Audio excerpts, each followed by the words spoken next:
Bueno, entonces, la idea de hoy es intentar acabar con la parte de análisis financiero. El otro día, vamos, ayer, si os acordáis, pues estuvimos analizando las principales herramientas, estuvimos analizando pues un poco cómo se analiza el activo, el pasivo, vimos un ejemplo, en este caso de una empresa que no tenía inventario, una empresa relativamente sencilla. Ayer os subí el Excel que trabajamos y hoy os subiré pues el o las empresas que trabajemos, lo que nos dé tiempo. Hoy vamos a seguir con los ratios. Los ratios ayer vimos algunos pequeños ejemplos, pero los vamos a sistematizar. Los ratios son la manera en la cual pues podemos de alguna manera, vamos a decirlo así, objetivar el análisis que hacemos de los números, ¿no? Porque en muchas ocasiones lo que ocurre, lógicamente, es que si no tenemos un número de referencia, pues no podemos comparar con el sector o no podemos saber si ese número que aparece en el balance es bueno, malo o regular. Entonces, todo esto que os cuento es muy importante entender que tiene siempre un contexto, es decir, el número en sí mismo como tal no es ni bueno ni malo. Por tanto, siempre hay que compararlo con una referencia sectorial, con una empresa del sector que sea comparable, en cualquier caso siempre de una manera objetiva. Bueno, entonces, nos volvemos al tema de los ratios. Ayer ya os expliqué que los ratios son pues normalmente la división entre dos variables de la empresa. Entonces vamos a ir viendo, no os obsesionéis con las fórmulas, yo no os voy a preguntar fórmulas, de hecho, pues lo que vais a tener que hacer es interpretar un balance, una cuenta de resultados y vais a tener acceso a los materiales. Esto está ya subido pues desde antes de la primera clase. Entonces mi idea es que la fórmula se encuentra en el Gemini, en cualquier inteligencia artificial o haciendo una búsqueda en Google. La idea es que seáis capaces de interpretar, ¿de acuerdo? Entonces, vamos a empezar por los primeros tipos de ratios. Los primeros tipos de ratios lo que miden es la estructura del balance, es decir, cómo esta empresa ha decidido financiarse. El ratio más conocido, como veis aquí, es el ratio de endeudamiento, que es tan sencillo como dividir los fondos propios entre el total exigible. Esto es muy importante. Os voy a enseñar, por ejemplo, una página que es muy conocida en el ámbito financiero, que es la página de Damodaran. Si queréis encontrarlo, vosotros ponéis Damodaran Risk Premia Sector o Industry. Y aquí hay una página que pone aquí Useful Datasets, ¿de acuerdo? Esta página nos lleva, Damodaran es un profesor del New York Stern University, es probablemente el gran gurú del estudio del riesgo. Y aquí, por ejemplo, podemos irnos a ver, por ejemplo, Cost of Capital. Bueno, creo que esto es Estados Unidos, Europa. Pues, por ejemplo, Cost of Capital by Industry. Me meto en Europa, por ejemplo. Y aquí yo puedo ver cómo se están financiando las empresas. Está en inglés, lo siento. Es una página de Estados Unidos, pero es muy facilita de entender. Entonces, veis aquí, por ejemplo, tenemos un ratio muy interesante que es, fijaros, dividir el equity, como dicen los anglosajones, el patrimonio neto, los fondos propios, entre la suma del total del total de financiación. Entonces, como vemos aquí, por ejemplo, si yo me voy aquí, tengo todos los sectores. Entonces, por ejemplo, en publicidad, pues en publicidad lo normal es que el 69% del capital, de la financiación, perdón, venga del capital. En aeroespacial el 87% y así podríamos ir con todos los sectores. Esto es la media, lógicamente, ¿de acuerdo? Entonces yo puedo comparar efectivamente servicios financieros, como veis, solo el 21, en farming, en agricultura solo el 48. Yo puedo saber si mi empresa está más o menos endeudada y compararlo con lo que es normal en su sector. Bien, esto es un ratio, por tanto, muy importante. Si yo tengo un sector, por ejemplo, yo que sé, hemos visto ahí aeroespacial, en la cual el 89% del capital, del endeudamiento de las empresas, pues suele venir de fondos propios, pues ahí tengo un problema. Efectivamente, si el ratio de endeudamiento me da muy elevado, por ejemplo, me da el 50, el 60%, Pues eso quiere decir que mi empresa es sustancialmente distinta a la media del sector. Entonces hay que analizar por qué eso pasa. Puede ser que sea una empresa de nueva creación, puede ser que sea una empresa más rentable o menos rentable, lo que sea. Y esto genera una serie de información muy relevante. El segundo, muy importante también, ¿no? Que es cuánto pesa el exigible bancario sobre el total. A ver, que hay una pregunta por ahí.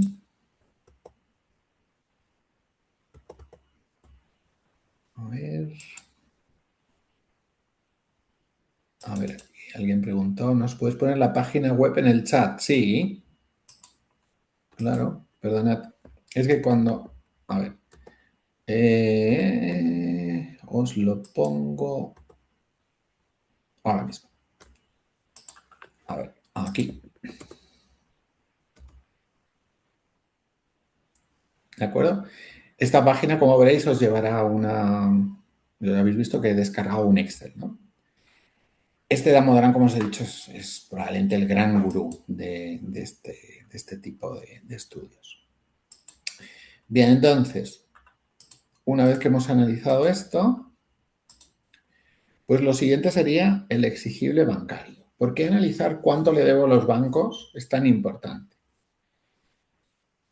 Os decía ayer la broma, ¿no? Deberle dinero a tu padre o a tu suegro, o a tu madre o a tu suegra. Pues yo prefiero deberle a mi padre, porque, digamos, la exigibilidad de la deuda, pues es más baja. Un padre siempre te va a entender que no tienes dinero, un suegro puede o no puede. Eso es exactamente lo que pasa con los bancos. En el fondo, una entidad financiera tiene muchísima más capacidad de recuperación, de perseguir la deuda, vamos a decirlo así, que un proveedor. Habitualmente, pues normalmente va a ser más fácil negociar con un proveedor que con un banco. Entonces, también de nuevo hay que estudiar cómo está el sector, pero una empresa que el 90, el 95% de su financiación venga de bancos, pues habrá que ver un poco cómo está, ¿no? También muy importante cómo está usando, como veis, la financiación vía efectos comerciales, ¿no? Bueno, esto ya hablaremos más adelante, pero lógicamente imaginaos que yo tengo en la partida de clientes 10 millones de dólares, bueno, los tengo porque he financiado a los clientes. Si yo permanentemente estoy anticipando, descontando ese dinero, es que probablemente me he equivocado, he sido demasiado generoso concediendo financiación. Entonces, estudiar eso también es relevante. Y por supuesto, finalmente, qué deudas tengo a corto plazo comparados con el largo plazo. Entonces, fijaros, estudio cuál es la proporción entre fondos propios y fondos ajenos, cuánto le debo a los bancos, cuánto de lo que ya he financiado, perdón, cuánto de lo que yo he financiado a clientes, pues he tenido que anticipar, pagando gastos además por ello, y finalmente cuánto debo a corto plazo. El siguiente ratio lo hemos visto y ahora cuando hagamos un primer ejemplo, pues lo vamos a ver con más tranquilidad, sería el fondo de maniobra. La manera más fácil de entender el fondo de maniobra es la de abajo, ¿de acuerdo? Que sería el activo circulante menos el exigible a corto plazo. Lo expliqué ayer en un ejemplo fácil de entender. Pues si yo tengo 3.000 euros de salario y me gasto 4.000 en el mes, pues tengo un fondo de maniobra negativo. Me faltan 1.000. Bueno, pues esto es lo mismo. El activo circulante es lo que se va a transformar en dinero en menos de un año o se va a usar dentro del proceso productivo, y el exigible a corto plazo es lo que yo voy a tener que pagar antes de un año. Como quiera que el activo y el pasivo suban lo mismo, esta misma fórmula, que es de donde sale el concepto de fondo de maniobra, se puede escribir de otra manera, que es los fondos propios más el exigible menos el inmovilizado tienen que ser positivos. Es decir, me tiene que sobrar un poquito de financiación a largo plazo para esa financiación a largo plazo poderlo utilizar en otras cosas, ¿vale? El fondo de maniobra, como vimos ayer, es un concepto súper importante, ¿de acuerdo? Esa financiación de fondo de maniobra nos va a permitir, de alguna manera, saber si la empresa está cerca o lejos de un concurso de acreedores. Hay otro concepto muy interesante que es el concepto de capital de trabajo. El español y el inglés se llevan mal en finanzas. El fondo de maniobra en inglés se llama working capital, pero nosotros llamamos capital de trabajo a otra cosa. El capital de trabajo es simplemente las necesidades cíclicas menos los recursos cíclicos. Básicamente es, ¿qué es lo que yo tengo que financiar a corto plazo? El inventario, por ejemplo, los clientes. ¿Y qué es lo que a mí me financia de manera recurrente? Los proveedores, por ejemplo. ¿Vale? Entonces, si yo sumo el fondo de maniobra y el capital de trabajo, me va a dar una posición de tesorería. Entonces, os decía ayer, si os acordáis, pues cuando yo tengo una empresa como el Walmart, mi fondo de maniobra es negativa. Pero ¿qué es lo que ocurre? Que a mí me financian en 90 días y yo recibo el dinero, pues yo qué sé, a una semana. Entonces, mi capital de trabajo es enormemente positivo, siendo mi fondo de maniobra negativo. Bueno, entonces, esto hace que mi posición de tesorería sea positiva, nunca mejor dicho. Bueno, vamos a hacer un pequeño análisis de una empresa que no sea tecnológica y yo creo que esto lo vamos a dejar más clarificado, ¿no? A través de esto. Entonces, aquí me meto en Investing. Estoy usando Investing, perdón. Estoy usando Investing no por nada, es una página que es gratuita, sino porque tiene base de datos gratuita de unos 5 años, ¿no? Entonces me parece, ahí está en inglés, perdón. Lo he cambiado justo antes de empezar la clase, pero no sé por qué se me ha vuelto a cambiar. Ahí está. Bueno, entonces en este caso, Acerinox es el mayor productor de acero inoxidable de España, como el cuarto productor europeo. Entonces voy a empezar aquí a hacer un análisis, me vais a ayudar vosotros, ¿eh? Abro una página para el análisis fundamental, voy a abrir otro para la cuenta de resultados y voy a abrir otro para los ratios.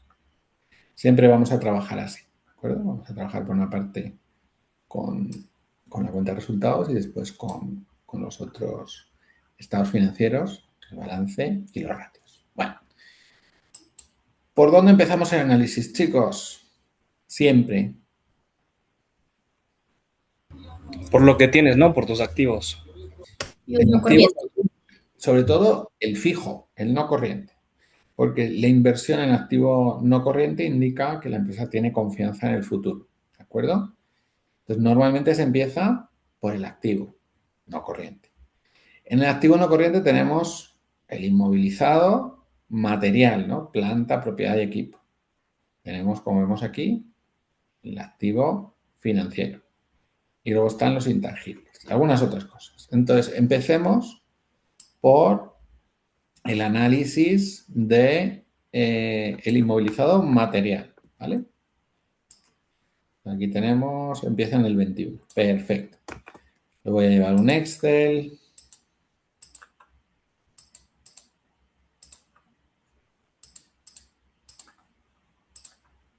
Entonces voy a poner aquí inmovilizado material bruto, inmovilizado material neto, al revés, perdón. Este es el neto, este es el bruto y esto es la amortización acumulada.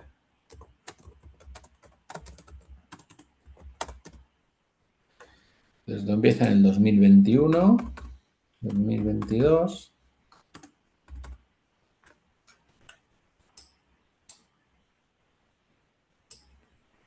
Y vamos a ver si la empresa está acometiendo inversiones o no. Entonces vemos aquí cómo efectivamente la empresa, sobre todo en el 22, recorta inversión.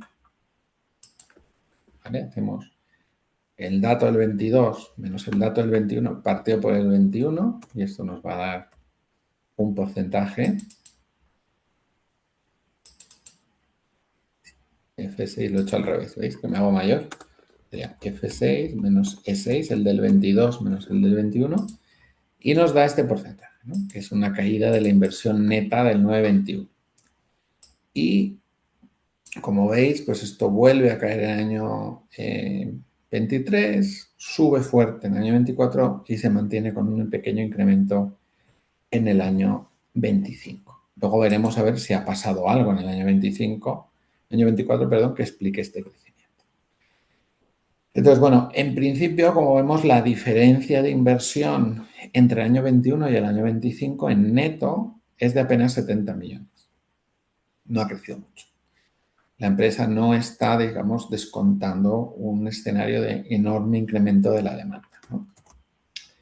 Y podemos calcular qué porcentaje del activo está ya amortizado. Ayer cuando vimos el caso de Netflix, creo recordar que estaba en torno al 20%, pero aquí vemos que la maquinaria de Netflix, la maquinaria de, ya lo diré, de Acerinos está pues bastante obsoleta, ¿no?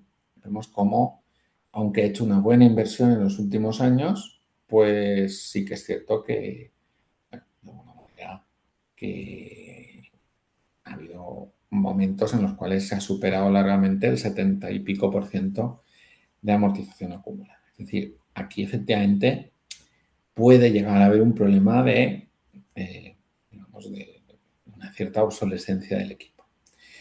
Esto, lógicamente, se ha mejorado un poquito en los 2 últimos años, pero vemos que en el año 25 y en el año 21, como inversión de verdad que haya hecho renovar los equipos, pues ha habido más bien poco, más bien es negativa, porque a fecha del 2025 veis que la amortización acumulada de los activos es superior ligeramente a la del año 21.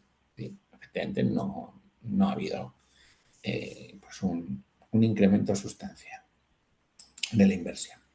Entonces, ¿está la empresa verdaderamente invirtiendo fuerte en activo fijo porque se le va a incrementar la demanda? Pues la respuesta es no. ¿Vale? Pese a que está bastante tranquila en ese ámbito.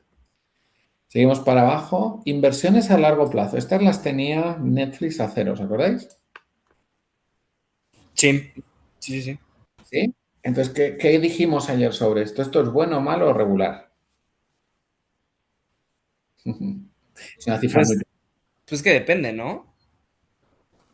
Acabas de descubrir la base de las finanzas. Todo depende. Pero sí, a ver, lo que dijimos ayer era justamente que en principio a los accionistas no les suele gustar. ¿Os acordáis? Porque ellos le han dado el dinero a la empresa pues para que lo invierta en su negocio. Inversiones a largo plazo son acciones de otras empresas, bonos de otras empresas o bonos del Estado.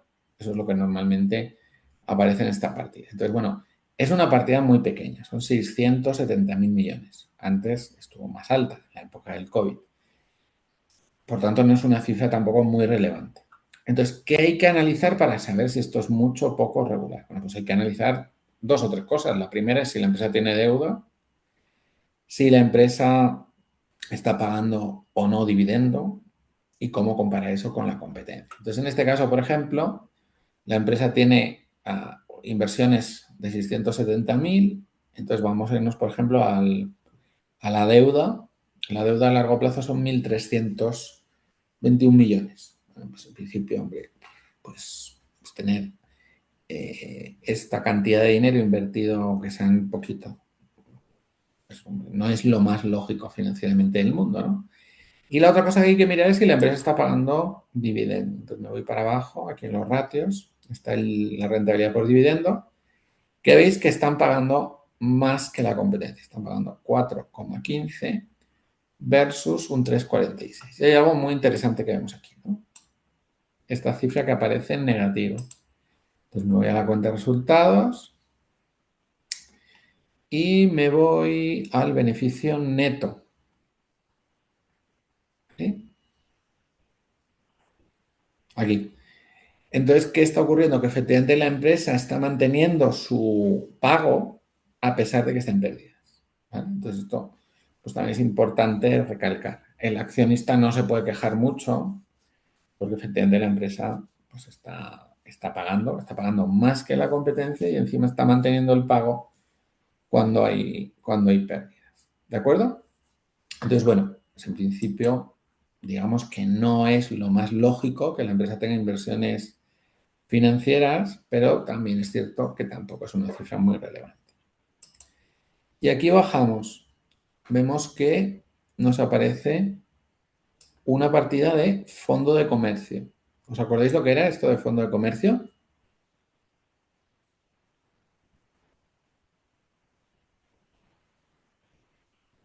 Ay, ay, ay. Lo vimos ayer. O sea, Sí, creo que es con lo que estás vendiendo menos lo que contablemente vale la empresa. en este caso, comprando, ¿no? Es decir, cuando tú compras otra empresa, lo que tú Ok, pagas menos el valor contable de la otra empresa. vale, vale, la compra. Muy bien explicado. Entonces veis ahí que efectivamente esta empresa sí ha crecido comprando otras empresas, sobre todo en Europa, ¿de acuerdo? Entonces, sobre todo en Polonia, en Austria. Entonces, como veis ahí, ha habido una operación corporativa, no sé si la veis, ¿no? Del 20, este es el 24, pues del 23 al 24 ha habido un incremento del fondo de comercio. Es decir, la empresa ha comprado otra empresa en ese año, otra u otras. Esto me cuadra porque veis que ese año, no sé si lo veis aquí, es el año justamente en el cual planta, propiedad y equipo pasa de 1.400 a 1.875. ¿Os acordáis? Fijaros, aquí yo os dije, aquí ha pasado algo. ¿Lo veis ahí? Entonces, ¿qué ha pasado? Pues la empresa efectivamente ha incorporado dentro de su balance, pues, la bonita cifra de 400 millones más de activos materiales. Entonces, bueno, pues ese incremento no es un incremento de la inversión, sino es una compra de otra empresa que ha incorporado los activos de esta empresa. Entonces, bueno, pues aquí ya, ¿veis? La contabilidad si uno va siguiendo el hilo, pues nos va diciendo qué es lo que ha pasado. Entonces, ese fondo de comercio vemos que se disminuye entre el 24 y el 25. El fondo de comercio no se amortiza, digamos, como desde el 2007 que la normativa a nivel internacional prohíbe la amortización del fondo de comercio. Entonces, ¿esto qué quiere decir? Que la empresa ha reconocido que parte de lo que ha pagado, pues no le está rentando tanto o la previsión de ingresos futuros pues ha caído. Entonces, bueno, pues ha hecho una minusvalía de en torno a 15 millones de euros. Vamos a ver. ¿Tenéis por aquí alguna pregunta? A ver, Nada, era yo, Javier, que había levantado la mano. pues dale. ¿Se puede tratar también de una venta, del 24 al 25? Una Podría parte ser que más hubiera grande. habido una venta de una empresa pequeñita dentro del grupo. Sí, podría ser. Vale, eso podría ser eso, ¿no? Sí, podría ser cualquiera de las dos cosas. Un reconocimiento de una pérdida o otra. En cualquier caso, lo que está claro es que la empresa ha vendido algo que tenía reconocido una plusvalía y esa plusvalía ha bajado, ¿no? Habría que analizarlo bien, pero efectivamente podría ser también, puede ser una O sea, es explicación. decir, que ha realizado una venta, digamos, por debajo del precio de compra Por inicial que debajo del tuvieron. precio Y de compra, ha perdido capital. ¿verdad? Perdiendo dinero. Entonces, bueno, pues eso podría ser algo que hubiera pasado. Creo que no, ¿eh? Pero vamos a verlo. Mira, Vale. Firinox, operaciones corporativas. Esto debería aparecer en la memoria. Vale, pero como puedo perder- Profe, no estamos viendo la pantalla. No estáis viendo mi pantalla. Vale, perdón. No, ahorita. A ver, lo he debido cortar. Bueno, sí, me he dado cuenta, claro, lo he cortado cuando he ido a ver quién me estaba preguntando. ¿Veis que me hago mayor? Que yo me tengo que jubilar. Esto no puede ser. A ver, venga. A ver. Aquí estamos. Entonces, nada, simplemente operaciones corporativas. Y mira, aquí tenemos la adquisición de 790 de Hayes, que creo es la operación que estamos viendo aquí.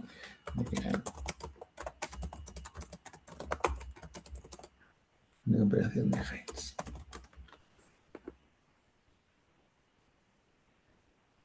Justo, del 24. Y creo que no hay más, ¿no? Porque el otro es la reestructuración. No es una venta, ¿lo es? No, de momento no han hecho venta. Es decir, por algún motivo, como vemos, pues incluso se habla de que ya ha habido una reestructuración pues apuntando a que hay menos negocio y probablemente sea por ahí, ¿no? Que la empresa, digamos, rebajado el valor de su fondo de maniobra. Esto se puede hacer. Creo que os contaba ayer, ¿no? Que yo tengo un amigo que se dedica al mundo de la restauración, ciudad de Zaragoza, entonces decide comprarse el restaurante italiano más famoso de Zaragoza, paga un dineral brutal y al cabo de 3 años decide reconvertir ese restaurante italiano en un restaurante tailandés. Pues lógicamente el tipo de cliente que iba al restaurante italiano no tiene por qué ir al restaurante tailandés, por tanto la manera correcta de hacer es, digamos, reconocer que el fondo de maniobra vale menos. No sé si cero, porque habrá clientes que les gustará al mismo tiempo la comida italiana y tailandesa. Pero eso sí que se puede hacer, es decir, se puede recortar el valor. Y luego tenemos aquí otros intangibles. No sabemos qué es esto. Aquí puede ser equipos informáticos, podría ser software. Veis que también del 23 al 24 la empresa se queda con unos 94 millones de incremento, que puede ser la adquisición de los software, por ejemplo, que tuviera la empresa adquirida. Ayer os preguntaba, ¿dónde puede estar el intangible? Pues seguramente aquí, perdón, el activo ficticio.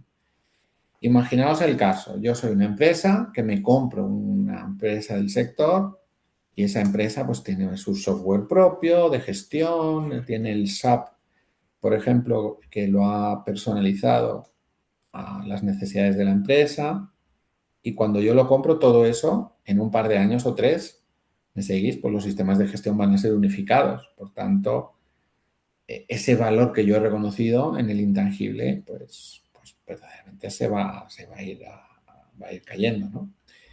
Me seguís, ¿verdad? Entonces, en estos intangibles, que normalmente está el software, está el leasing, pues la parte del software de la empresa adquirida, pues va a ser seguramente menor. Y luego tenemos aquí otros activos. ¿Veis? Aquí aparece una partida por impuestos diferidos, aparece una partida por cargos diferidos a largo plazo y otros. El otro siempre es como dicen en francés, un cul-de-sac. Bueno, que puede haber cualquier cosa. Pero bueno, lo que vemos, los activos diferidos son normalmente aquellos impuestos que tú has pagado antes de tiempo. Has pagado el impuesto antes de tiempo, entonces tienes un activo diferido en el tiempo. Por ejemplo, te han obligado a contabilizar cuando se le venga la operación, pero todavía no has cobrado. Eso sería un ejemplo. Y aquí vemos los cargos diferidos en el largo plazo, que son aquellos cargos que yo debería haber pagado, pero que no he pagado todavía. Bien, entonces, como vemos, pues la empresa, si analizamos todo lo que es el activo no corriente, pues es una empresa que está en una situación de una cierta debilidad en cuanto sobre todo a la cifra de inversión, ¿no? Porque, bueno, pues efectivamente, pues no parece que le esté yendo especialmente bien. Y aquí tenemos la cifra del activo corriente, ¿vale? Entonces, lo primero es calcular el fondo de maniobra. Lo voy a hacer, ¿vale? Para que veamos un poco cómo se hace. Es una tontería calcular el fondo de maniobra. Simplemente tomas el activo corriente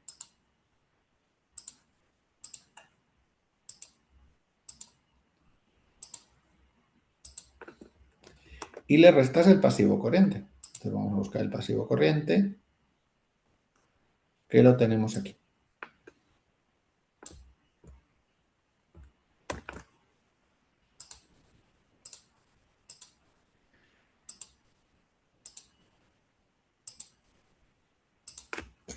Esto es activo corriente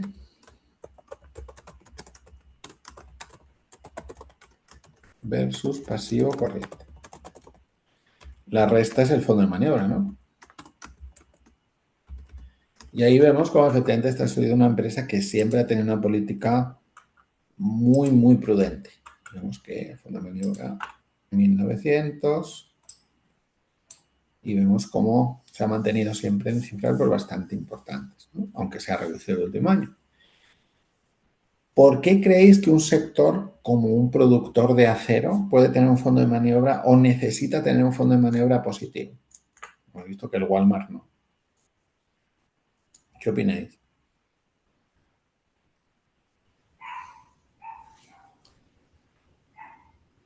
Ahí hay un perrito que quiere contestar. O sea, podría ser que, o sea, que es por la, porque su maquinaria y sus activos valen más. Bueno, no, porque a lo mejor pueden estar produciendo mucho y tener mucho inventario, ¿no?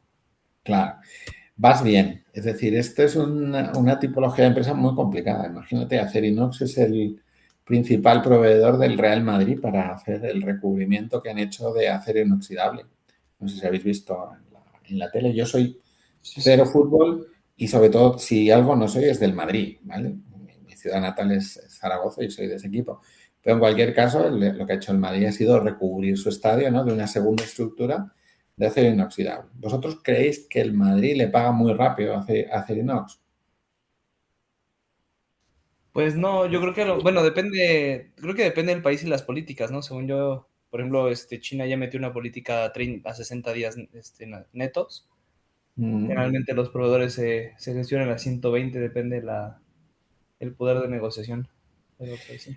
efectivamente, depende de muchas cosas, pero en este caso, cuanto más poderosos, ¿no? son tus clientes, pues más difícil, ¿no? Entonces, por ejemplo, en Madrid, cuando empezó su proceso de remodelación del estadio, pues lo que hizo fue hacer una petición, hizo un concurso entre distintos productores de acero inoxidable y, bueno, pues le dijo la cantidad de toneladas de acero que iba a necesitar pues, en los siguientes 5 años. Entonces, estos han ido produciendo y, efectivamente, pues en Madrid ha pagado tarde. Pues, aquí estarán grandes constructoras, estará el Estado tiende a pagar muy tarde.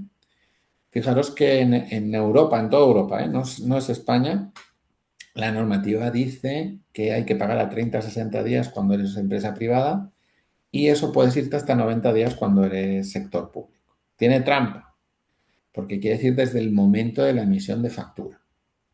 Entonces, ¿qué pasa? Pues si tú tienes un proyecto, imaginaos, de hacer acero inoxidable para el Real Madrid, te lo encargan en el 2023 y te dicen que tiene que estar el junio del 2024, tú vas produciendo y sí, desde el momento en junio que tú presentas la factura, ¿me seguís?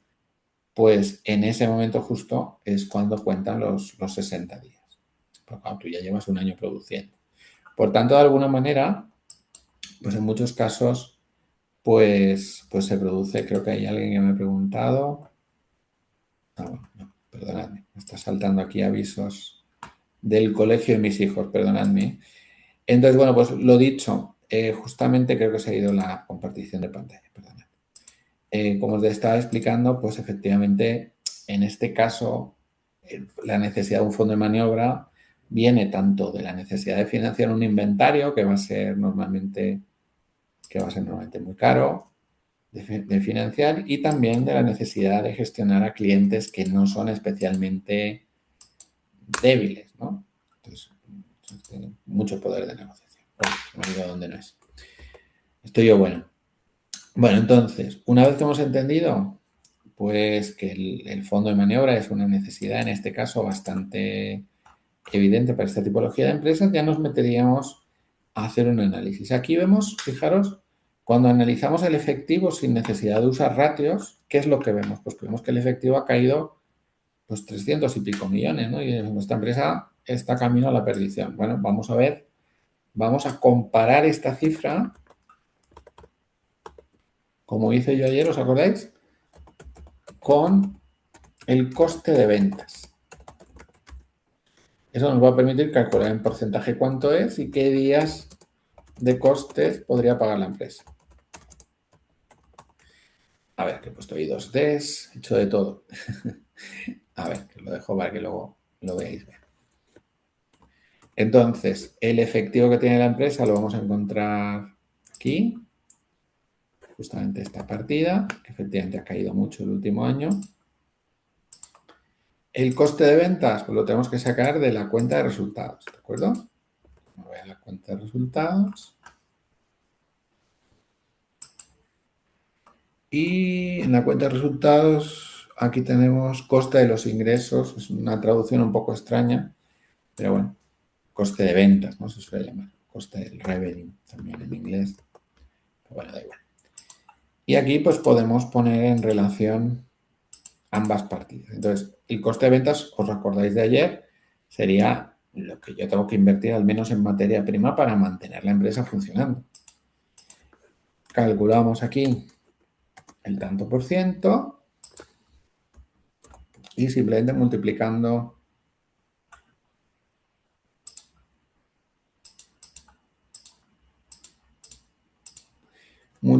por 365, pues voy a obtener bueno, tengo que poner tanto por ciento. Aquí le voy a quitar unos pocos decimales, ¿no?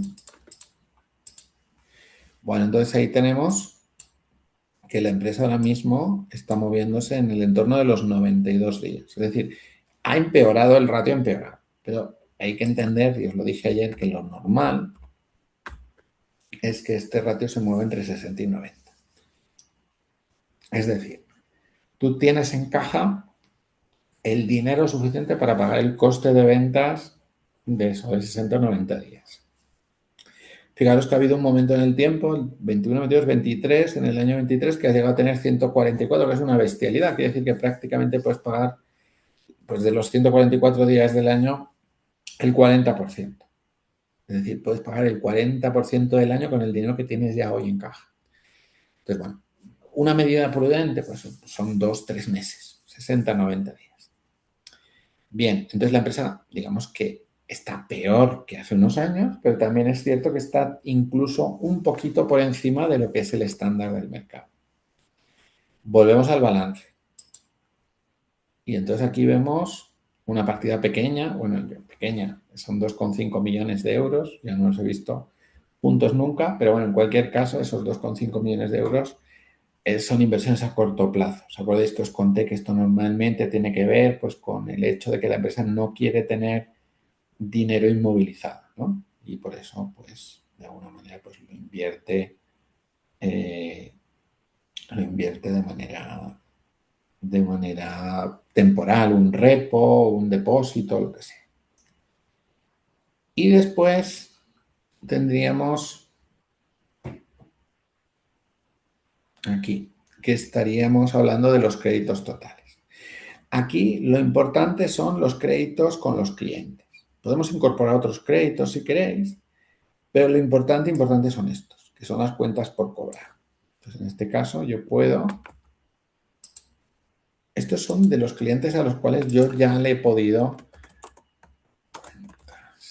Bueno, voy a poner clientes, que es como se suele llamar. Clientes. Aquí voy a poner ventas. Tanto por ciento. Y esto es periodo de cobro. Este es el periodo de cobro una vez que yo ya he hecho la factura, para entendernos. ¿De acuerdo? Entonces aquí, pues vuelvo a poner el periodo, la cifra de clientes. Y las ventas tengo que irme a la cuenta de resultados otra vez. Y lo tengo aquí. ¿De acuerdo?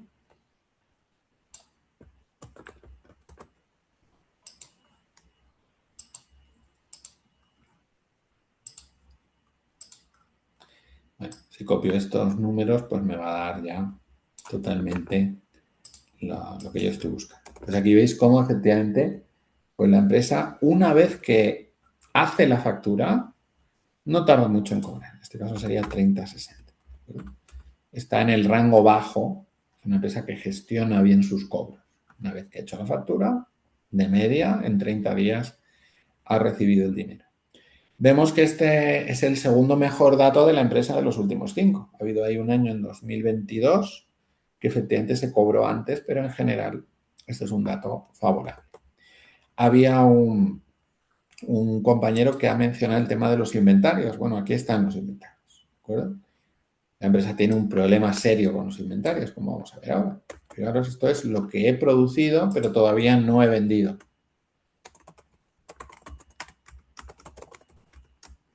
Esto se llama periodo de inventario. Y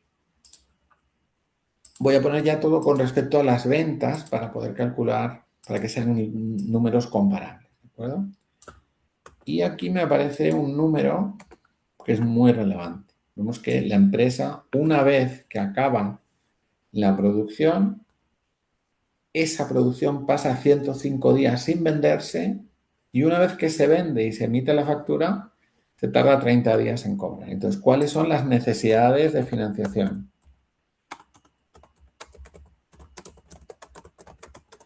Pues las necesidades de financiación sería la suma de los 29 días, casi 30, ¿no?, que financio a mis clientes y de los 105 días que tardo en vender.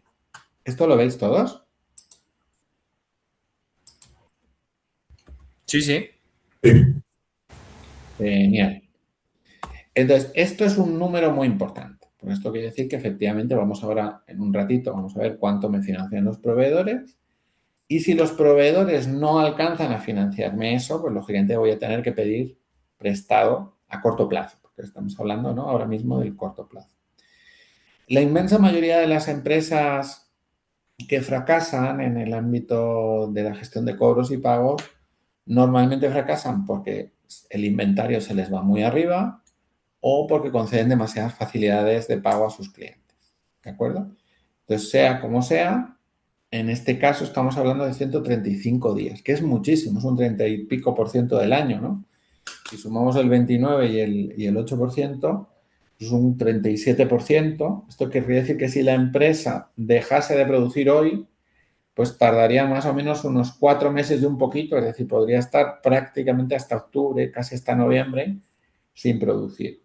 Alguien ha metido un poquito la pata, aunque sí que es cierto que esta cifra de inventario siempre ha sido muy alta y es menos mala que otros años, pero con todo, estas cifras de inventario no son muy sostenibles. Daos cuenta además que en años anteriores la cifra de inventarios ha sido incluso mayor que en la actualidad, pero también la cifra de ventas lo era. Pues bueno, ha sido sobre todo en 2024 y 2025 cuando esa cifra pues se ha ido muy para arriba, ¿no? Bien, entonces, hemos identificado un problema de la empresa, es un problema serio a largo plazo. Gastos pagados por adelantado. Bueno, pues no aparece nada, lo cual en principio es bueno. Esto quiere decir que la empresa no ha anticipado a nadie nada. División financiera, os acordáis, esto es importante en los carros, ¿no?, cuando tú financias la compra. En este caso no se produce. Aquí tenemos otros activos corrientes que no nos dice lo que es. Son 8 millones, pues cualquier cosa, pero no lo dice. Bien, entonces, la situación de liquidez de la empresa, pues como vemos con estos ratios que acabamos de calcular, pues hombre, yo diría que no especialmente buena. Tenemos unas necesidades de financiación muy elevadas. Iríamos ahora al patrimonio neto y al pasivo. Casi siempre lo que se hace primero es el patrimonio neto. Si voy muy rápido me lo decís, si estoy intentando ir despacito, ¿de acuerdo? Un poco para que me veáis. Bueno, patrimonio neto, ¿qué es lo que ha pasado? Ha caído. 2.200 hace 5 años, hoy está en 2097. Fijaros que la empresa llevaba una buena marcha hasta justamente el año 2025. ¿Vale? Ahora vamos a analizar eso, ¿de acuerdo? Pero ahí ha pasado algo. Como veis aquí, lo primero que aparece en el patrimonio neto son lo que se llama acciones preferentes. ¿Qué es una acción preferente? Es una acción que tiene el derecho preferente a cobrar dividendos. Las empresas, como sabéis, los accionistas tienen derecho a cobrar dividendos siempre, pero la empresa puede decidir pagarlo o no pagarlo. Bueno, pues el accionista preferente es uno que dice, mira, a mí déjame en paz, yo lo que quiero es cobrar el 2, el 3, el 4, el 5, lo que sea, de dividendos siempre que tengas beneficios. Entonces, bueno, pues, en este caso, como veis, la empresa no ha hecho este tipo de activos. Es más habitual en la banca, por ejemplo. Abajo nos encontramos con las acciones ordinarias, las acciones de toda la vida, ¿vale? Que vemos que no ha habido ninguna ampliación de capital. Vemos que las acciones ordinarias, las de toda la vida, vemos que son 62 y el capital pagado, que es lo que es el APIC, es 0,27. O sea, 270.000 euros. Esto es lo que se llama prima de emisión. La prima de emisión se hace, hombre, pues si esta empresa lleva existiendo 50 años y ha ido acumulando reservas, pues lógicamente el que compra en el año 2026 tiene que compensar a los antiguos accionistas por esas reservas que ya se han generado. Bueno, entonces vemos aquí es una empresa aburrida, no amplía capital, no es como Netflix, tampoco está creciendo. Y aquí vemos las reservas que tiene la empresa. Vemos que las reservas de la empresa pues alcanzan la bonita cifra de 2.177 millones. bastante estable. Voy a un momento en el tiempo que efectivamente pues la empresa llegó a tener 2.300, pero algo ha pasado en el último ejercicio. A lo mejor tiene que ver con esto que os explicaba yo antes de la empresa adquirida. Si bajamos, acciones propias. Acciones propias, si os acordáis, es cuando la empresa compra acciones de la propia empresa. Entonces vemos que hay acciones propias, efectivamente, esta empresa ha recomprado acciones. El momento más duro del tiempo fue en el año 2022 y hoy en día pues apenas si tiene 100.000 euros en acciones propias. Luego por ahí no van los tiros. Pero fijaros lo que pasa aquí. Ingresos globales y otros. ¿Alguien se acuerda de qué son los ingresos globales y otros, que lo vimos ayer?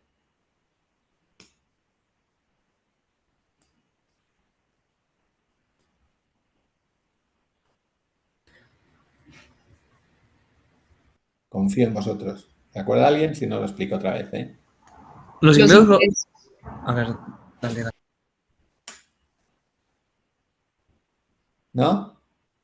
¿Estáis ahí dos que queréis participar? De subsidiaria. Subsidiarias. Esto es cuando tú compras una subsidiaria, una filial, y el valor de los activos de esa filial, activos fijos, expresado en la divisa de la empresa, en este caso el euro, pues se reducen. Y antes de contestar a la pregunta, que creo que alguien ha puesto algo en la aplicación, fijaros que esto pasa de ser 90 positivo a 176 negativo. Más o menos, ¿lo veis? Es la reducción de la ganancia retenida. En el 24 se compra en una empresa, el fondo de maniobra baja, ¿os acordáis? ¿Y por qué puede ser que baje el fondo de maniobra? Porque tú has hecho una inversión en un tercer país y en este caso, tenemos por aquí creo, que es Haynes Internacional, que está en Estados Unidos y por el motivo que sea, la inversión expresada en euros de un año para otro ha caído. Vamos aquí a ver en investing.com. Dadme un segundo para contestar la pregunta. Ponemos el euro dólar. Y entonces vemos un poco qué es lo que ha pasado. Aquí vemos la evolución del euro dólar. Y ponemos, por ejemplo, los últimos 5 años. Y vemos cuando sube esto es que el euro sube frente al dólar. Esto es 2024, pues más o menos finales del año 2024, vemos que el eurodólar está a 1,08, 1,07, por aquí, y en el 2025, en diciembre, cuando se cierra el ejercicio contable, el dólar ha bajado, el euro ha subido contra el dólar desde 1,08 a 1,18, ¿vale? Esa subida del euro frente al dólar es lo que ha hecho que efectivamente la valoración de esos activos en Estados Unidos haya caído. Y perdonad que me he extendido mucho, que había una pregunta. A ver, ¿qué preguntas había por aquí? Bueno. María Alejandra, que hablabas de la necesidad de cobro. Vale, vamos a volverlo a mostrar. A ver, share application. Sí, lo vemos. Igual me he equivocado yo, ¿eh? Que me hago muy mayor, que no me hacéis caso. A ver, vamos a verlo. A ver. La necesidad de financiación sería los 29 días que yo financio más los 105 del periodo de inventario. ¿Es eso lo que me decías? Sí, pero Feira, Sí, ¿no? Genial. Entonces, bueno, veis un poco que aquí hemos descubierto que esta pérdida, esta caída de las reservas, en realidad es una caída de la valoración de esa inversión que han hecho en Estados Unidos. Esto también es, de alguna manera, menos malo que si lo que hubiera habido es una pérdida, pero también demuestra que la empresa no está haciendo coberturas del riesgo de divisa. Fijaos todas las cosas que sabemos a través del análisis, en este caso, del patrimonio neto. Entonces, bueno, pues ahí efectivamente ha habido una mala gestión del riesgo de divisa. Y aquí veis también intereses minoritarios. La empresa ha hecho una adquisición, ¿no?, de una empresa fuera de la zona euro, del 24, y curiosamente adquiere una empresa, pero el valor de los intereses minoritarios baja. Esto solo hay una manera, y es que caiga el valor de esa participación, ¿no? Cuando tú compras otra empresa, habrá alguien que no te ha vendido, pues debería subir de 54. Entonces vemos que efectivamente pues hay una serie de cosas cuanto menos interesantes. Porque si nos vamos a lo que es el beneficio neto, que lo tenemos aquí, veis que en realidad solo ha habido un año con unas pérdidas de 40 millones. Estas pérdidas además se reflejarán en las return earnings, en las reservas, ya en 2026, que no tenemos los datos y por tanto no debería haber esa caída del return earnings. Es decir, la práctica totalidad de la caída de las reservas se debe a esta mala gestión de la nueva inversión. Bueno, entonces, ya sabemos, por tanto, que ha habido ahí un pequeño lío. Bueno, después de analizar el patrimonio neto, pues se analiza el pasivo. ¿El corto o el largo? Pues lo que queráis. Yo solo analizar el largo, pero aquí sí que no es preocupante. ¿Cómo está gestionando la deuda a largo plazo esta empresa? Pues bueno, está haciendo un esfuerzo porque no aumente, lo veis, ¿no? En el fondo, pues tiene incluso algo menos de deuda en el 2025 que en el 2021. Arrendamientos tiene un poquito más, pero no es nada relevante. Y aquí tenemos otros pasivos a largo plazo, que en este caso son ingresos devengados y no corrientes, no devengados, no corrientes, es decir, cosas que me han pagado por anticipado. Por ejemplo, pues el Real Madrid, para que yo le construya no sé cuántas toneladas, me paga un 5% por adelantado. Bueno, pues esos son ingresos, los cuales yo todavía no he incurrido en el gasto. En este caso vemos una empresa, esto en España es rarísimo, quedan pocas, que tiene un plan de pensiones interno, ¿de acuerdo? Y ese plan de pensiones interno, pues como veis ahí, sube un poquito. Pero bueno, esto en realidad no es muy relevante porque este dinero no es ni siquiera de la empresa. Lo único que hace la empresa es gestionar el dinero de los planes de pensiones de los empleados. Esto en España, ya os digo, quedan muy pocas empresas que hagan esto, pero bueno, en este caso pues lo encontramos, ¿no? Genial. Si seguimos bajando, veis ahí pasivo por impuestos no corrientes. Cuando aparece esta partida, nos tenemos que poner un poco serios, ¿no? Porque ¿esto qué quiere decir? Esto quiere decir que la empresa tiene una deuda a largo plazo con la administración pública, cosa que no suele ser lo normal. Lo normal es que yo genere una deuda con la administración pública, en este caso por el impuesto a sociedades, por ejemplo, y lo pague al ejercicio siguiente, pero no suele aparecer una partida que sea por impuestos no corrientes. Lo normal es que sea una refinanciación de impuestos, una negociación de la empresa con las administraciones públicas por haber hecho algún tipo de inversión. En cualquier caso, vemos que esto se ha mantenido relativamente estable. Bien, en cuanto al largo plazo, pues bueno, en general, como vemos, pues la empresa tiene una evolución bastante positiva, ha reducido la deuda a largo plazo de manera bastante sustancial. Y aquí tenemos el pasivo corriente, ¿no? Y viene la partida importante, que es esta, que es una partida de cuentas por pagar. Fijaros que en el 21 y en el 22 la empresa contaba con financiación de proveedores por encima de los 1.000 millones. Ahora se está moviendo en 621. Esto normalmente no es una buena señal, porque normalmente la financiación de proveedores es gratuita. Por tanto, el hecho de que esta financiación de proveedores se haga más pequeña, pues indica algunos problemas. En los libros de texto veréis que en muchos casos se pone, en lugar de poner ventas, se pone compras, pero si hacéis eso, pues no podéis hacer lo que voy a hacer yo ahora, que es a las necesidades de financiación restarle, en este caso, el periodo de pago a proveedores.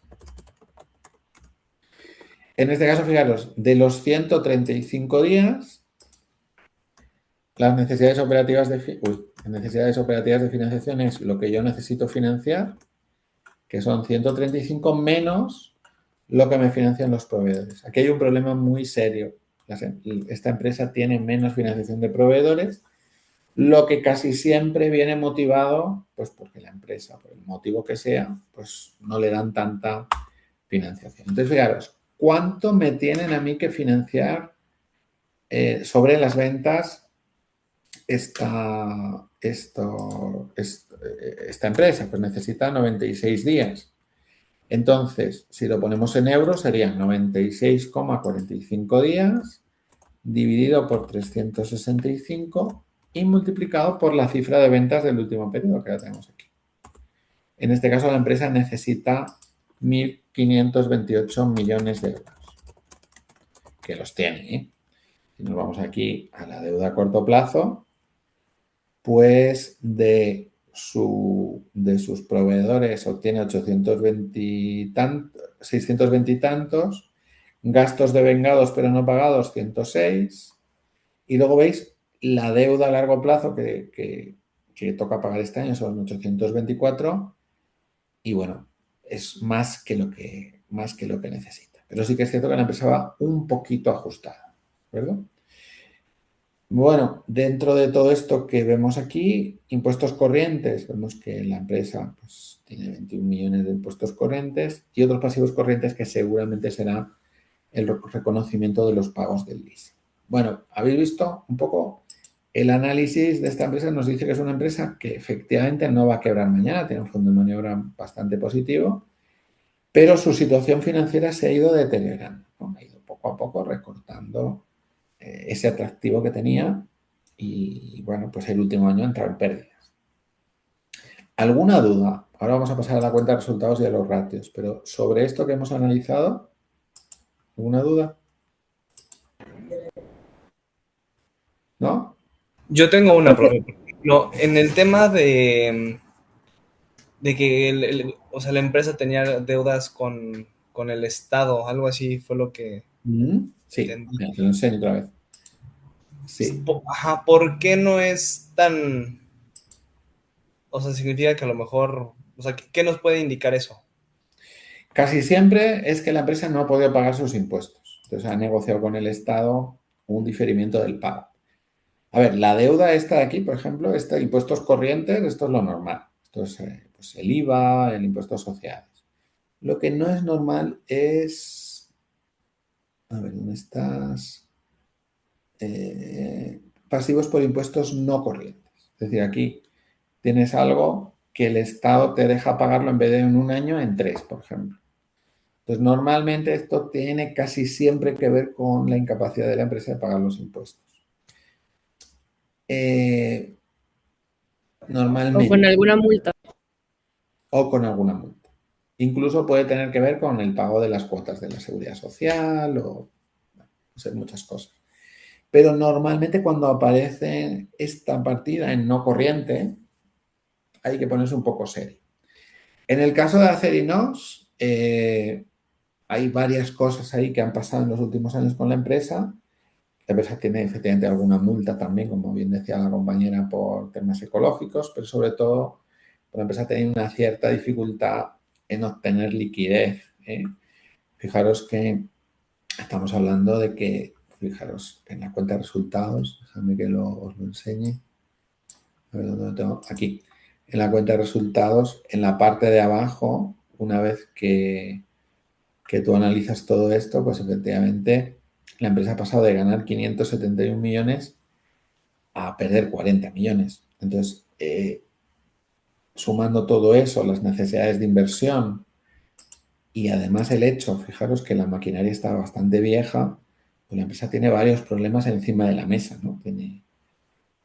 Tiene que resolver una serie de cosas que no son precisamente fáciles, ¿no?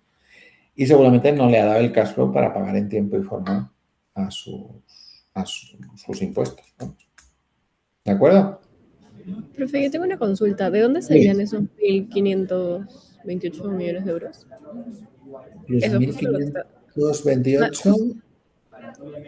No, más abajo, está debajo de NOF. Este sí.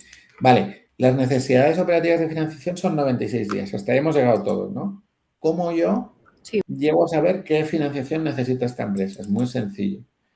Yo tengo que financiar 96 días de ventas. Por tanto, 96 dividido por 365 sería el porcentaje de las ventas que yo tengo que financiar, ¿de acuerdo? Y, lógicamente, lo multiplico por la cifra de ventas para saber la financiación necesaria. ¿Me sigues?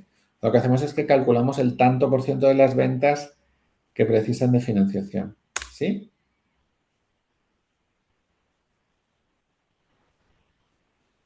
Ya, profe, gracias. ¿Sí? Perfecto. Bueno, vamos a ir un momentito a ver la cuenta de resultados y como el tema es ratios, pues seguiremos un poquito analizando los ratios. Bien, yo sé que esto es un poco aburrido, pero es que verdaderamente como se aprende es haciendo ejercicios, no hay más, ¿de acuerdo? Entonces, bueno, pues voy a intentar hacer bastantes ejercicios de análisis de balance para que lo entendamos todos. Entonces, bueno, lo primero que llama la atención, lógicamente, sería la evolución de los ingresos, sumamente volátil, ¿veis? 6.700, 8.000, 6.000, tal. Entonces, ¿cómo yo puedo saber si esto se debe a que efectivamente la empresa no vende o a que simplemente la evolución del precio de del acero inoxidable pues ha caído, ¿no? Entonces, aquí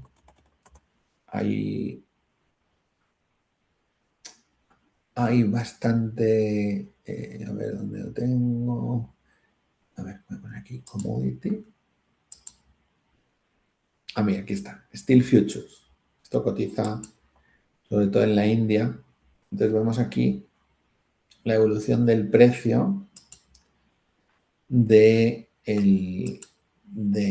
lo que es el acero. Entonces vemos cómo efectivamente el mercado alcanza un tope en el 2022, 21 y 22, sube mucho después de la pandemia, pero fijaros desde estos máximos, que son, esto creo que es en rupias, desde las 57.000 rupias hasta los 43.000, ¿no? Entonces, efectivamente ha habido una enorme caída del precio. Primero una subida muy fuerte y luego una enorme caída del precio, que es lo que se refleja en la cuenta de resultados. Es decir, esta empresa no es que en el año 22 lo hiciera maravilloso y en el año 25 sea un desastre, no, simplemente es que el precio del acero pues se ha movido y se ha movido mucho. Y también es un indicador muy interesante de que esta empresa no tiene la capacidad de alguna manera, de transmitirle a sus clientes la subida y bajada de su materia prima, ¿no? Pero bueno, es una empresa que depende mucho del mercado. Entonces, si seguimos bajando, lo que es importante es ver que, como veis, hay de alguna manera una correlación bastante fuerte. La empresa es relativamente buena en la gestión de las subidas y bajadas del precio. Por ejemplo, fijaros, en el año 21, en los ingresos suben el 43%, pero el beneficio bruto, el margen bruto sube el 63%. Lo que quiere decir que, bueno, que los costes han subido menos que los ingresos. Aquí fijaros que los ingresos suben el 29% y el crecimiento del beneficio bruto sube solo el 26%. Esto quiere decir que sus costes han subido más que sus ingresos. Esto vuelve a pasar aquí en el 23, un 5% más, pero en el 24 es todo lo contrario. La empresa consigue gestionar mejor sus costes que sus ingresos porque pierde menos y en el 25 consigue que el beneficio bruto suba más que sus ingresos, lo cual es positivo. Es decir, la empresa ha tenido 3 años buenos de gestión de sus costes, ¿no? Y si nos vamos a los costes operativos, vemos que aquí la empresa sí tiene un problema porque incluso en años en los cuales su beneficio bruto está cayendo fuerte, pues veis que pues sigue creciendo en ventas. Entonces esto hace que efectivamente pues lleva a la empresa pues 3 años consecutivos, como veis, con caída de su margen neto. El problema, como vemos, es que efectivamente la empresa llega a caer en pérdidas. Entonces, prácticamente desde el inicio del periodo considerado, pues la empresa está mal. Bien, ratios. Bueno, pues los ratios los tenemos aquí. Y aquí vemos el ratio PER, en este caso precio entre utilidad, pues no nos es muy útil porque la empresa está en pérdidas, ¿vale? Precio sobre ventas, pues la empresa está cotizando el 66% de ventas y el resto del sector 1,06, está más barato. Precio sobre el flujo de caja es menos importante, que está un poquito más caro. Sobre el flujo de caja libre también está más caro. Precio-valor valor contable. Este es un ratio que sí es importante. 1,74 contra 1,26. Está más cara. Vamos con los márgenes. Margen bruto de los últimos 5 años. 33 contra 25, que está mejor que el sector, pero fijaros que hay un problema operacional. Cuando metes los gastos del personal, sueldos, salarios, etcétera, etcétera, la empresa pasa de estar 8 puntos mejor que el sector a estar 12 puntos peor. Perdonadme la broma, pues parece evidente que la empresa tiene un problema operativo. Tiene que recortar gastos, ya sea personal, ya sea vender algún inmueble que no lo esté utilizando, lo que sea, pero hay un problema muy fuerte. Si nos vamos más para abajo, vemos las rentabilidades. Vemos que la rentabilidad sobre inversión es inferior a la del sector, 4,5 puntos, que el ROA, la rentabilidad sobre activos, está por debajo del sector y la rentabilidad de los fondos propios también está por debajo de la rentabilidad del sector. Y aquí nos vemos la fuerza financiera, que lo que mide es este ratio de solvencia, que es justamente lo que nosotros hemos llamado fondo de maniobra, que es activo corriente dividido por pasivo corriente. La empresa no tiene problemas ahí. Y tampoco en el test ácido, que consiste en quitar las existencias. La empresa no va a quebrar mañana. Pero, sin embargo, tiene más deuda. ¿Veis? Deuda a largo plazo dividido por fondos propios, 59 contra 34. Y total deuda sobre fondos propios, pues tiene más deuda que el sector. Bueno, efectivamente, la empresa tiene algún problemilla. Para el inversor, pues para el inversor no está mal. Está pagando más dividendo que la media del sector. Si yo fuera un analista de riesgos, pues probablemente Acerinox no sería mi empresa favorita. ¿De acuerdo? Tiene una serie de problemas interesantes. Bueno, ¿más o menos entendido? Sí. Antes de volver a la teoría. Sí, ¿no? Veis que analizar una empresa industrial, pues por una parte es más fácil y por otra parte es más difícil.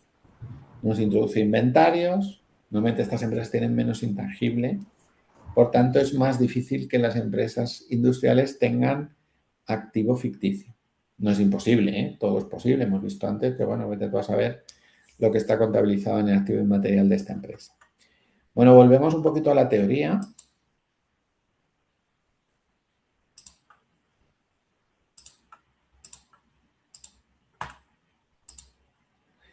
El concepto de fondo de maniobra. Entonces, como vemos aquí, el fondo de maniobra positivo sería cuando yo tengo más activo corriente que exigible a corto plazo. Este concepto de fondo de maniobra introduce algo que es muy interesante y es que una parte del activo corriente se financia con pasivo a largo plazo. Esto es una patada del diccionario, pero sería lo que se llama el activo corriente permanente, del cual os hablé ya en una ocasión, pero lo repito. El ejemplo típico del activo corriente permanente. Bueno, pues es aquel activo corriente que una vez que se vende hay que reponerlo.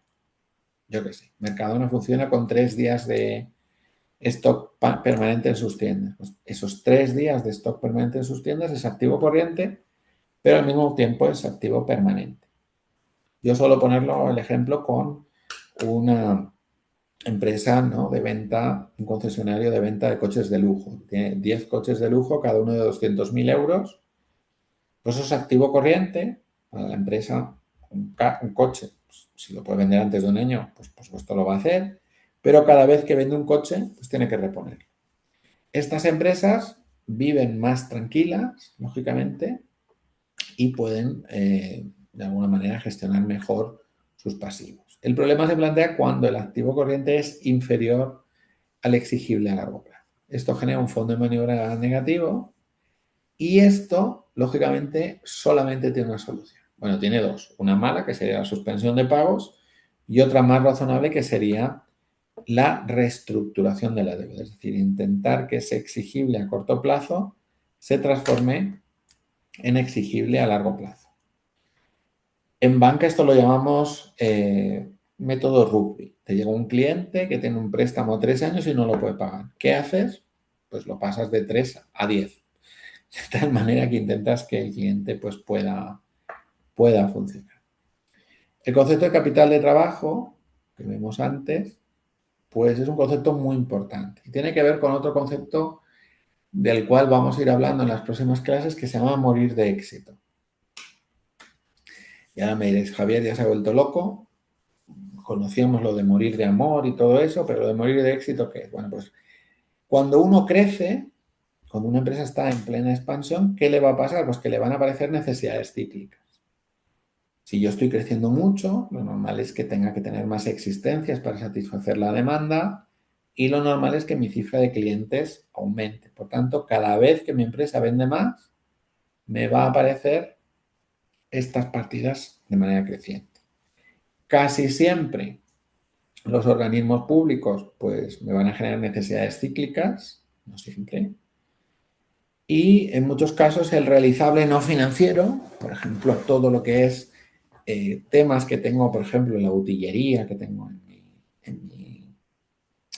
mi empresa, pues que tendría que no me hace falta, la podría vender. Y luego los clientes de dudoso cobro, los que no me pagan, hay que financiarlos hasta que me paguen, ¿no? En ocasiones además genera una provisión de insolvencia. Entonces, ¿por qué digo yo lo de morir de éxito? Bueno, año 2000, justo 1999-2000, pues es el boom de Internet, la famosa crisis.com.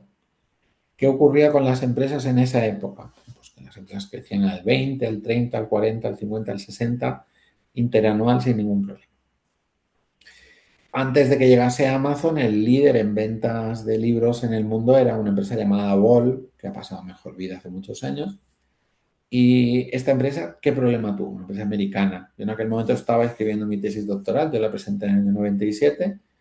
Y entonces cuando uno necesitaba un libro de Estados Unidos, pues nada, lo pedía, rezaba 3 Padres Nuestros, 3 Ave Marías y esperaba. Esperaba 2 semanas, 3 semanas, un mes, lo que fuera. Entonces Ball, bueno, pues cuando vio que crecía muchísimo en Europa, tomó una decisión que fue muy temeraria, que era empezar a abrir almacenes en Europa. De tal manera que una persona que pidiese un libro en inglés de un autor americano, desde España, pues ya no tuviera que esperar pues el periodo de transporte por barco, ¿no?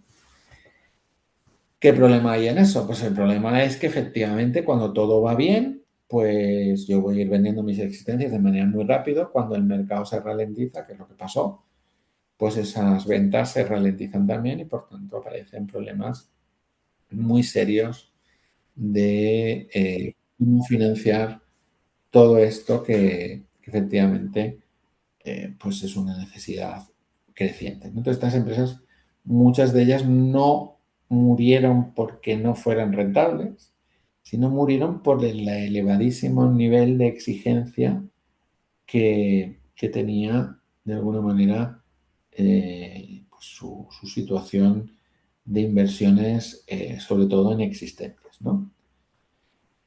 En cuanto a los recursos cíclicos, pues nos van a proporcionar recursos cíclicos los proveedores, los que nos suministran el input, algunos acreedores, algunos, el de la luz, el del agua, etcétera, etcétera, pues desde que yo consumo la luz hasta que la pago, pues pasan unos días. A veces los organismos públicos pues, nos dejan pagar más tarde alguna cosa, los pagos diferidos de algunas cuentas se pagan. Entonces, el capital de trabajo se genera. Habitualmente las empresas que crecen tienen que lidiar con cuánto pueden crecer sin poner en peligro su estabilidad. Aquí tenemos algunos ejemplos muy facilitos. Entonces tenemos una empresa con unas ventas de 1000, compras de 600, que rota sus stocks, es decir, que cambia sus stocks cada 45 días, que tiene 90 días de cobro a clientes y que paga a sus proveedores a 60 días. Entonces, ¿cuántas veces rota esta empresa? Pues 365, en este caso he puesto 360 por redondear, dividimos entre los 45 días de rotación de stock y eso nos da 8 veces. ¿Cuántas veces rota la empresa sus stocks? 8 veces al año. Perfecto. ¿Y cuánto es su volumen de compras? 600. Pues 600 dividido entre 8 quiere decir que yo cada vez que estoy rotando necesito reponer 75 millones. O dicho de otra manera, de manera permanente yo tengo que financiar 75 millones. Los clientes, pues como quiera que estoy cobrando cada 90 días, quiere decir que voy a rotar mis clientes 4 veces al año, que son 360 entre 90. ¿Cuántos clientes vendo? 1000. Pues 1000 entre 4, 250. Si sumamos ambos, nos dará el total de necesidades de financiación, que es lo que he hecho antes más o menos en el ejercicio.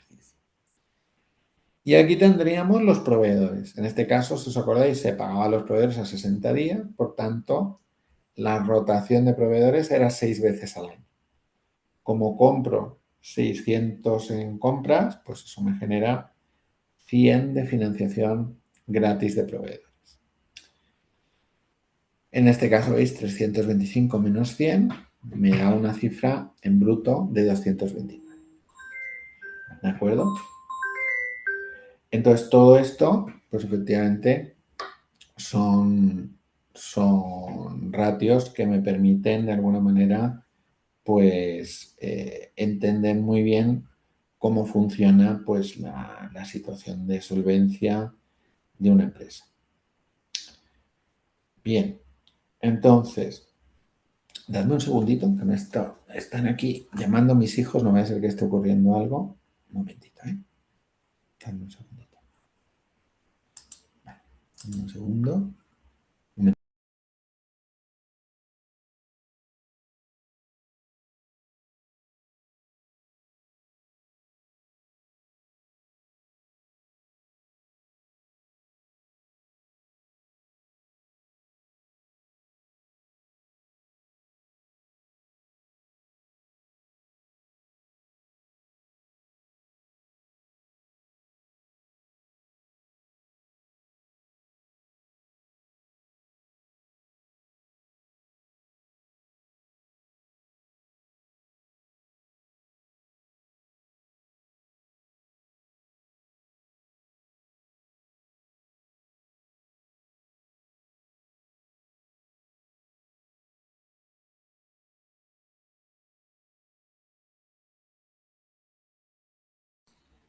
Perdonadme, que estaba un hijo mío llamándome y no sabía si era algo que había pasado, pero nada grave, no se ha roto nadie, nada. Yo es que soy papá de mellizos, no sé si os lo había contado, entonces cuando no es uno es el otro. Pero bueno, no ha pasado nada. Lo que os estaba explicando entonces, ¿no? Bueno, pues que efectivamente creo que estoy compartiendo, ¿verdad? Sí, creo que sí. Sí, se está compartiendo. Perfecto, entonces aquí veis un poco cómo se gestionarían los ratios principales de circulante, ¿no?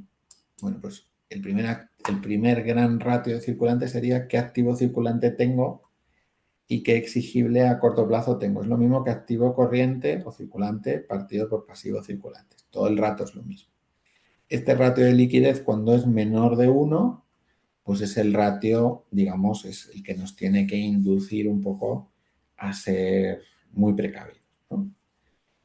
Hay otro ratio que se llama ratio de tesorería, también se llama en inglés acid test, o ratio ácido, que lo que hace es decir, oye, mira, yo tengo activo circulante o corriente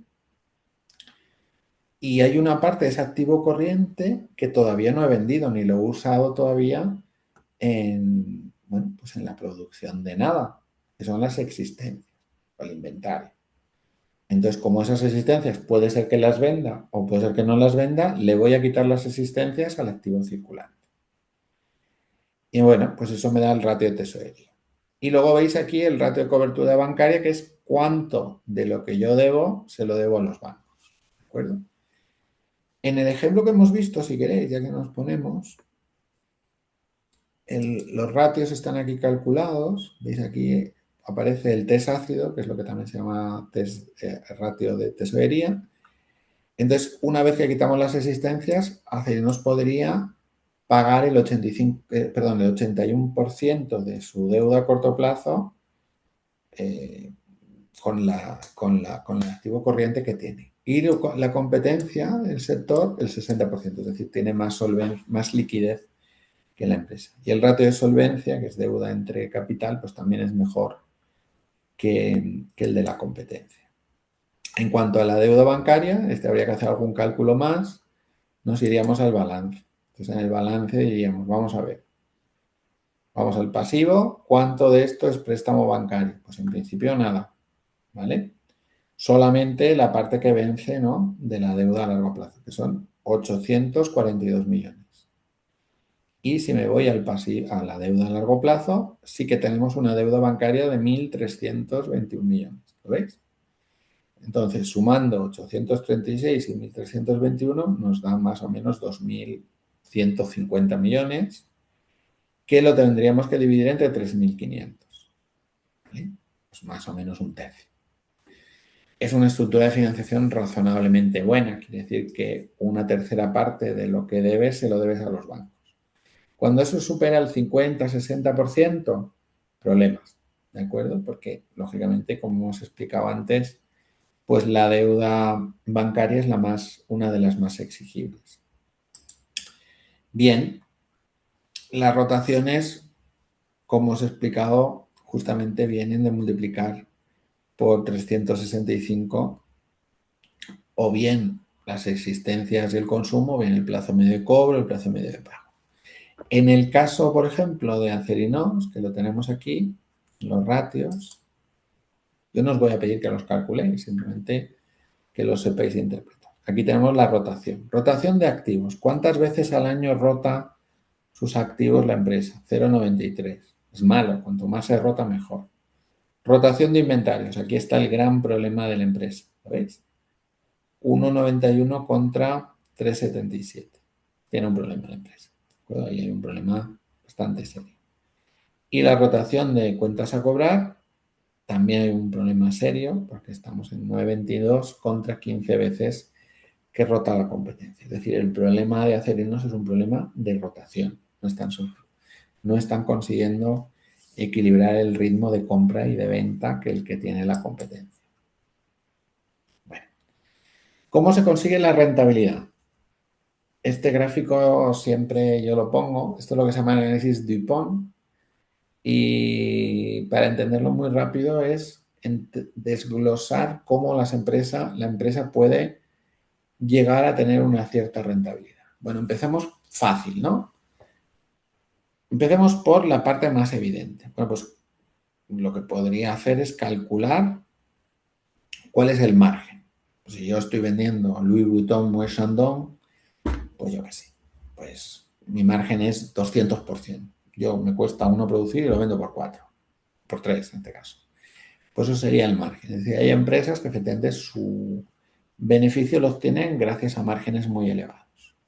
Hay otras empresas, sin embargo, que no pueden hacer eso porque lo que producen pues no tiene un cierto valor de exclusividad y entonces lo que tienen que hacer es vender mucho. Pues ahí estaría el Walmart, por ejemplo, las grandes empresas de distribución, en Europa el Carrefour, en España el Mercadona, etc.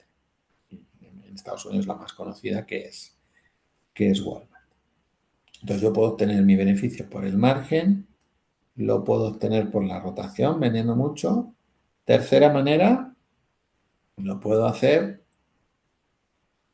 a través del rendimiento. Y eso es sacarle el máximo partido a mis activos. Esto se llama ROA, Return on Assets, rentabilidad sobre activos.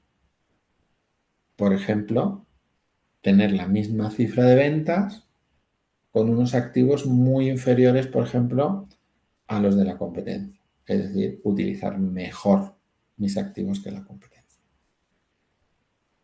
A veces también puedo tener contentos a mis accionistas teniendo menos capital. Es lo que se llama el apalancamiento. En inglés, leverage. Entonces yo produzco lo mismo, vendo lo mismo, pero, por ejemplo, el tanto por ciento de capital sobre el total de financiación es el 30 y en el sector es el 70. Entonces, ese apalancamiento, esa capacidad de apalancamiento muchas veces viene por la calidad del activo.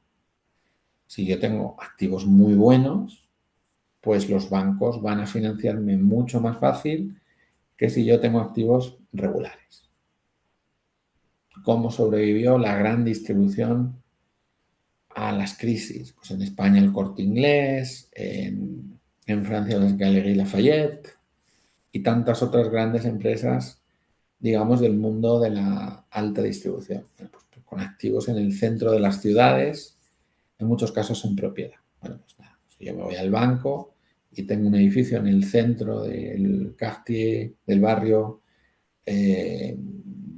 segundo o tercer barrio de París, es decir, mismo barullo, mismo centro de París, pues hombre, cuando voy al banco, el banco me dice, no hay ningún problema, este activo vale 50 millones, yo te puedo prestar 10.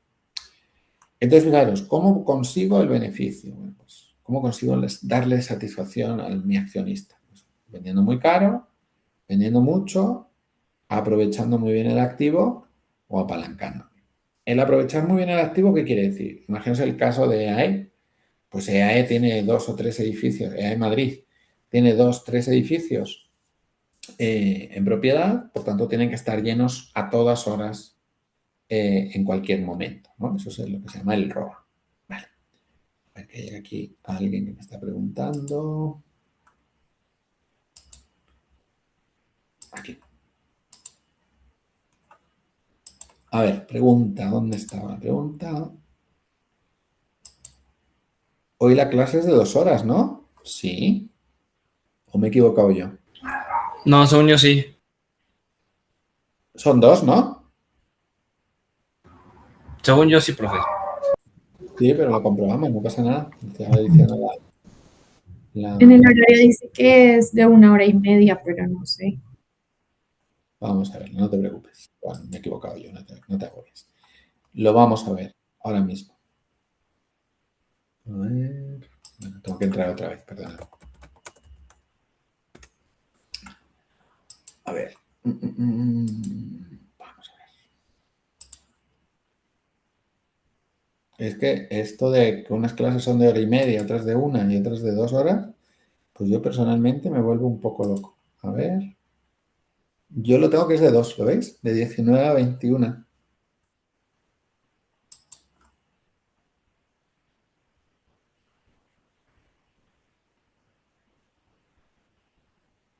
Pues hay un error en el calendario.